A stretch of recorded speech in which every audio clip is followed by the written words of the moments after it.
Hello, welcome to the Yarslow Model Railway on a rather wet Sunday afternoon here in the northwest. Recently spent a very enjoyable day with some friends of mine, modelling friends of mine, at the Model Railway exhibition at Sutton Coldfield in Birmingham.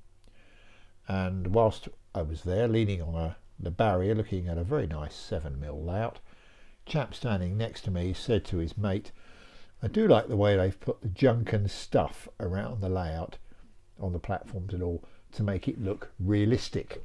Two things. Firstly, if you get the opportunity with a friend, couple of friends, to go out and have a day at a model railway exhibition, I would strongly recommend it.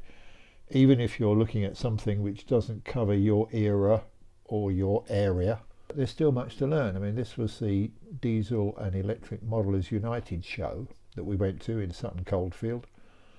Not my thing, as you all know, but a guy who can make a good tree or a good building or makes track ballast looks realistic is worth talking to. So whatever he does, there's always something you can learn. Every day's a school day. And the other thing is that there's great benefit, just enjoyable benefit of going out with some friends and going to a model railway show. We're very hermit like us railway modelers, aren't we? Don't often get out and talk to people. So the opportunity to get out and do that, talk with friends and spend a day on the train travelling somewhere with friends, is very much welcome. So this video is a bit about the junk and stuff that I've been doing around on the Yarslow layout. You'll know from the big challenge video recently that I set myself the task of completing the layout, whatever that means, by its 3rd birthday. Well, I didn't make that deadline. Not that that particularly bothers me, because I don't like setting myself deadlines and targets, but I didn't quite get to where I wanted to get to by May the 4th.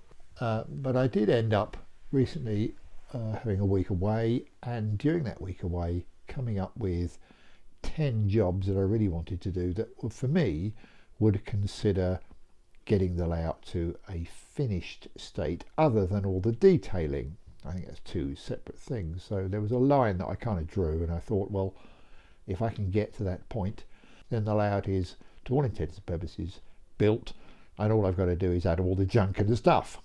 So I'm now working through those 10 jobs. A number of those jobs obviously refer to what's going on at Trinity Square, which is really the focus to get the layout to a completed state.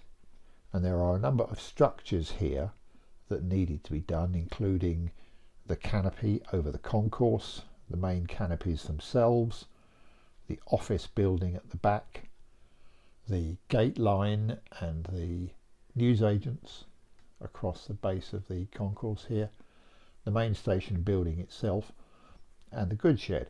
Now that collection of buildings all together, they all need work, some more important than others. So for argument's sake, on the station building itself, getting the roof built and tiled and the chimneys done and everything else is part of this finishing off program, whereas the rooms inside and the people standing outside the building very much detail.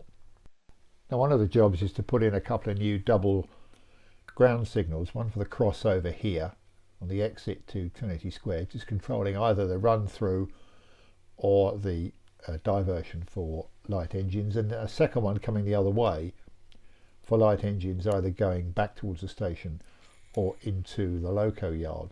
These were this one actually was only a single before, the other one didn't exist. But I picked up a couple from West Hill Wagon Works who make lovely versions of them, and painted them up and installed them at these locations. Now you may consider that to be detailing, but actually it came under the heading of signals. And there are a couple of signal jobs to do at Trinity Square, including fixing down a couple of the platform end colour lights and starting the painting process of the signal gantry, which carries the lights indicating the platform for arriving trains. So these last two ground signals all came under that project, and all that has now been progressed. Now another job concerns the installation of this relay on one of the point motors that drives the crossover between the Midworth storage sidings and the Middle Junction main line and the storage sidings on the right. It's quite often that I'll run an engine out onto a train and then forget to reset the point. So what I've done is to insert a relay which drives these two LED lights, which you can now see if you're now standing at Trinity Square at the control panel, and it just gives you an indication of the position of this crossover. A number of times I've tried to run a train back into the loco yard, clearly without success. And if I show you what it looks like standing at Trinity Square, you can now see that you've got from Midworth sidings which are there. You can now see the green lights on the panel showing either that you've got the loco road still set, or when the upper light is on, that you've got the right road set for the train coming round into Trinity Square.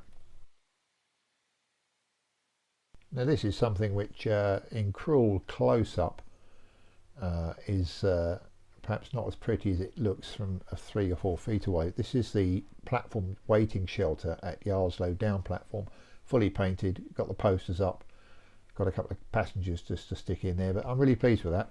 That's come out looking really lovely and a real addition to the Yarslow scene.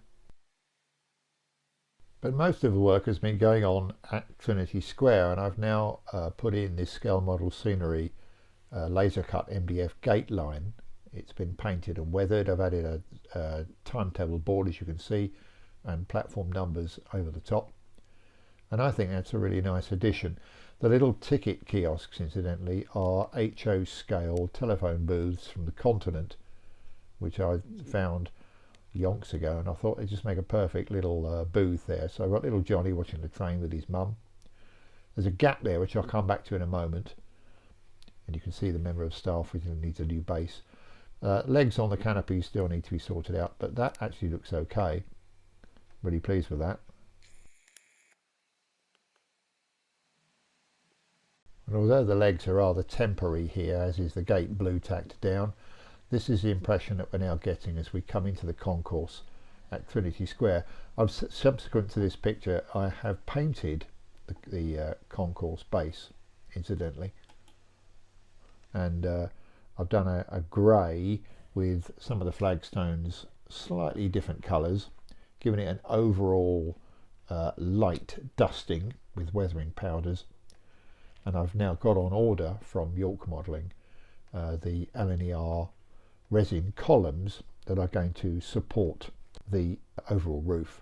And finally, just coming back to that gap in the gate line fencing, this is where the newsagent stand is going to go. I haven't got a name for him yet, but it's going to cover off newspapers, magazines, and there's going to be a few headlines in the panels below the main serving area. This, of course, is one of those old Dapol kits that's been repainted. The colours come from my Hendry books on British railway stations in colour. Now, I know some people might consider books to be a little bit old hat, but there's nothing better than a good reference book, and this series of books showing stations and infrastructure and rolling stock is invaluable. Just to give you an example here from one of these books, here is a chimney detail from a northeastern region building, fairly typical. This type of chimney with the 321 courses of brick at the top appears fairly frequently. And here's the model made out of card, several layers glued together, covered then in brick plastic card with the corners very carefully rounded, and then cutting 3 strips, 2 strips and 1 strip of brick, putting the detail around the top. And then you've seen me do this before with a coat of undercoat, cream undercoat, and then with the flat brush the bricks over the top, and you end up with something which actually looks like a northeastern building, which is the whole point, I would have thought. And on the subject of buildings, progress continues on the Trinity Square station building. These are the gable roofs, which have now been fitted with a barge board to give them their proper shape. What you can't see here is that they are detailed inside with lolly sticks made out to look like trusses, and then lines drawn on the outside. No rhyme nor reason to these lines other than they are square up the face of the roof, and they are designed to help you to keep the brick tiles straight. The tiles themselves is Slater's 404 sheet, simply cut into strips and added one strip at a time with contact adhesive, and you can use the lines to make sure that you're nice and level all the way up. Slight overhang at the front, and within half an hour or so, once you get yourself into a rhythm, it's relatively easy to have one side of the roof done. So I just finished with a bit of footage showing that I have been undercoating fascias whilst all this other work has been going on, and then around Middle Junction and the additional protection that was put up around the Midworth storage sidings and the Trinity Square loco storage area, that's now been painted black. Here's where I'm up to with the Trinity Square station building. You can see that partly tiled roof on the right. The chimney's now been cut through the complicated roof structures, and I'm happy that that roof on the right, which obviously needs to be tiled, is the right shape and sitting in the right place. Work continues on the concourse canopy. Excuse the lighting here, it's a bit late night. York Models have come up with the LNER columns, which are now being painted blue. But just to show that the course of modelling never runs true, I managed to drop this, and you can see I have broken a couple of the MDF laser cut girders, so a few repairs required before that can be used. And just when you think it's all coming together, it all gets pulled apart. All the various bits get scattered to the four corners, and Trinity Square looks like a bum's gone off because all the various bits of the canopy have been pulled apart for some work. But hey, c'est la vie. So I'll leave you with the thought that it's all coming together slowly, despite the fact it doesn't look like it. We're on the last lap, really, getting these last few buildings put together and painted and finished. And once that's done, we can worry about detail and having some fun with the layout, and that should be the project for the summer. So thanks for sticking along. I'll be back with you fairly soon. Stay safe. See ya.